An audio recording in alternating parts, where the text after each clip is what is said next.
Tout d'abord, au nom de mon groupe, je voudrais entamer cette prise de parole par une pensée. Pensée pour les dizaines de personnes qui sont décédées de ces intempéries extrêmes en juillet dernier, ainsi qu'à leurs proches. Je voudrais également marquer notre soutien appuyé aux citoyens atteints durement par ces inondations et qui ont tout perdu. Je voudrais également adresser mes remerciements à toutes les équipes de secours, aux nombreux responsables locaux, politiques, associatifs et aux nombreux bénévoles. Il est essentiel de saluer les mouvements de solidarité nationaux et les aides extérieures sans précédent qui se sont organisés autour des sinistrés pour faire face aux drames qu'ils ont subis. Ces milliers de bénévoles qui ont œuvré sans répit pour venir en aide nous ont rappelé à quel point l'unité s'exprimant dans ces épreuves difficiles est une force que nous devons cultiver et à quel point la solidarité est en toutes circonstances la réponse la plus optimale et la plus juste. Après les épreuves surmontées durant la crise sanitaire, je voudrais souligner que nos secours ont à nouveau répondu présents et ont redoublé de détermination, de créativité, de talent pour répondre aux besoins de nos concitoyens. Les efforts déployés démontrent encore à quel point nous pouvons compter sur eux, et ce, même dans les moments les plus périlleux. Je souhaite donc remercier de tout cœur toutes ces équipes et structures pour leur mobilisation au quotidien depuis cette mi-juillet dévastatrice. Après le moment de l'effroi, des réactions face aux urgences, des réponses efficaces pour pallier les difficultés les plus immédiates, vient aujourd'hui également le temps de l'analyse, des enseignements à tirer et de la construction de solutions protectrices et durables. Les conséquences concrètes se poursuivront encore pendant plusieurs semaines, pendant plusieurs mois, tant sur le plan des dégâts humains, psychologiques, matériels ou encore organisationnels. Il importe donc que nous mobilisions des ressources pour accompagner au mieux, assurer la poursuite des activités et résoudre les difficultés du quotidien. Au courage des sinistrés, il faut allier des réponses politiques efficaces et coordonnées. Nous le savons, les acteurs relevant des compétences de la Fédération Wallonie-Bruxelles n'ont pas été épargnés et ils doivent à nouveau rebondir suite aux dégâts catastrophiques laissés par ces intempéries.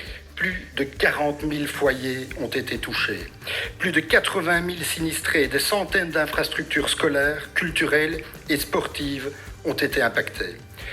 Pour beaucoup, la rentrée scolaire doit se faire avec des aménagements très particuliers. Vous l'aurez compris, le travail qui reste à accomplir est colossal. Et même s'il relève largement d'autres niveaux de pouvoir, nous sommes convaincus que la Fédération Wallonie-Bruxelles, en coordination avec ces derniers, est à même de faire sa part du travail à travers ses compétences, les compétences qui sont les siennes. Notamment pour protéger au maximum la poursuite des activités de notre fédération, mais aussi pour répondre aux enjeux liés aux causes et à la gestion, la prévention et l'anticipation des risques d'inondation et la formation, bien sûr, des différents secteurs. C'est pourquoi il me paraît également important aujourd'hui de faire un état de la situation pour chaque secteur de la Fédération Wallonie-Bruxelles. Et premièrement, je voudrais aborder la situation dans l'enseignement obligatoire. Cette rentrée scolaire fut une nouvelle fois particulière à plus d'un titre. Nombreux établissements ont dû faire face au défi des terribles inondations. Beaucoup d'élèves, membres des équipes éducatives, directrices, directeurs et autres acteurs du monde scolaire se retrouvent épuisés avant même de commencer cette rentrée scolaire. Les chiffres sont interpellants puisque plus de 130 implantations en Fédération Wallonie-Bruxelles se sont trouvées sous eau et les PE, pour certains, n'y ont évidemment pas échappé. Ce sont des bâtiments et matériels pédagogiques détruits, du mobilier tordu par la force de l'eau. Sans oublier, chers collègues, que dans une école sur deux, 50% du personnel a lui-même subi chez lui l'œuvre destructrice de ces inondations. Ce sont ici des personnes qui se retrouvent parfois sans rien et qui préparent, avec la force qu'il leur reste, la rentrée scolaire afin de donner beaucoup aux autres. Il faudra en tirer compte, chers collègues, car on peut détruire une école en une inondation, mais on ne peut pas reconstruire toute une vie scolaire en un an. Il faudra du temps et je remercie déjà le gouvernement pour ses premières actions concrètes.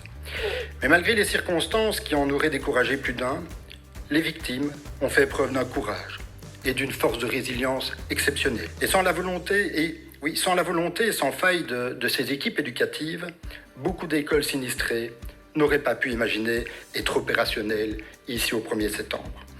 Notre groupe tenait ainsi à remercier en particulier l'ensemble des actrices, des acteurs de notre enseignement. J'en viens à mes questions. Pourriez-vous nous faire tout d'abord un état des lieux, évidemment, de la situation dans ces zones sinistrées. La rentrée scolaire d'une dizaine d'écoles était encore compromise il y a quelques jours. Qu'en est-il aujourd'hui ? Concernant les élèves et les enseignants qui n'ont pas pu réinvestir leurs bâtiments, quelles alternatives ont pu être offertes ? Un enseignement à distance ou peut-être a-t-on trouvé d'autres locaux ? Au-delà du mécanisme d'avance de 5 millions d'euros, des interventions complémentaires spécifiques sont-elles envisagées ? Comment remplacer le matériel détruit ? Et peut-être à l'approche des jours plus frais qui nous attendent, un soutien sera-t-il octroyé aux établissements ? Afin de répondre aux problèmes spécifiques des établissements, quelle souplesse leur sera octroyée ? Je souhaiterais également aborder un autre point qui me semble assez indispensable, à savoir notamment le soutien psychologique à fournir aux élèves et au personnel qui ont été sinistrés. Afin de les soutenir, une aide particulière leur sera-t-elle apportée ? Vous l'aurez compris, j'aurai encore de nombreuses questions, bien entendu. Nombreuses questions que je réserverai pour nos travaux futurs.